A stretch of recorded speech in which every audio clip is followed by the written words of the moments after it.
Hello and welcome to this week's Primed Insight. I'm Brian Kennemer, the sales manager for our Capital Projects division, where we're building blast and paint facilities for general industry all over North America and the rest of the world. Today, this Primed Insight is going to be focused on blast booths. And it might seem obvious, but I'm standing in one of our general industry blast booths right now. And one of the things that we wanted to focus on was just some of the 5 or 6 major components that make up a blast booth.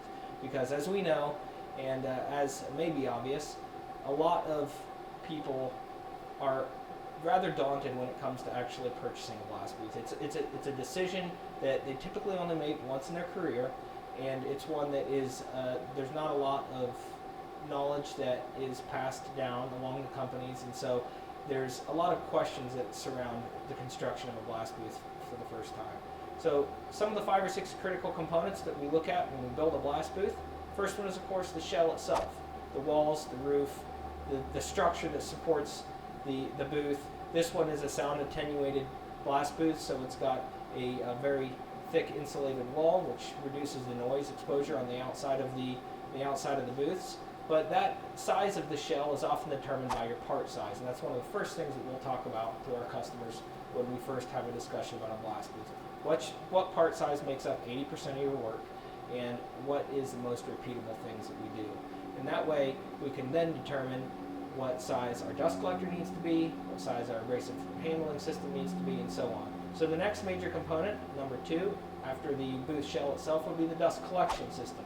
The dust collection system is a negative pressure system that draws fresh air in at one end of the booth, along the length of the booth, out of the exhaust plumbs at the back, through the ductwork, through the cartridges, and cleans the air to be returned back to the atmosphere or back into the workspace where the blast booth is being used. So thirdly, the next major component would be the abrasive handling system.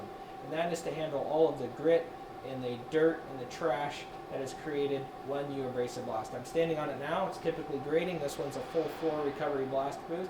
That means that there's grading over the entire floor, and there's no dead spots for grit to pile up in.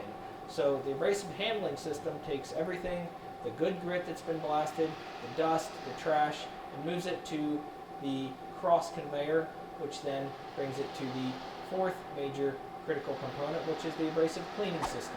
The abrasive cleaning system takes all that trash and grit and dust and pulls it out and separates it using a mixture of screening and negative pressure from the dust collector to pull dust out and to separate the trash from the good grit, and puts it into a storage hopper, which is amongst the last critical pieces of the system, which goes to the blast pot itself. The blast pot is a pressure vessel that holds the good clean grit for reuse and for reblasting through the blast hose that we can see here.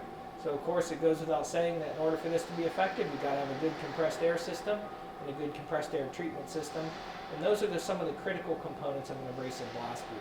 If you'd like more information, we do have a report called the 25 Important Considerations Before Building a Blast Booth. You can find a link to download it in the text below. Thank you very much for watching this week's Primed Insight.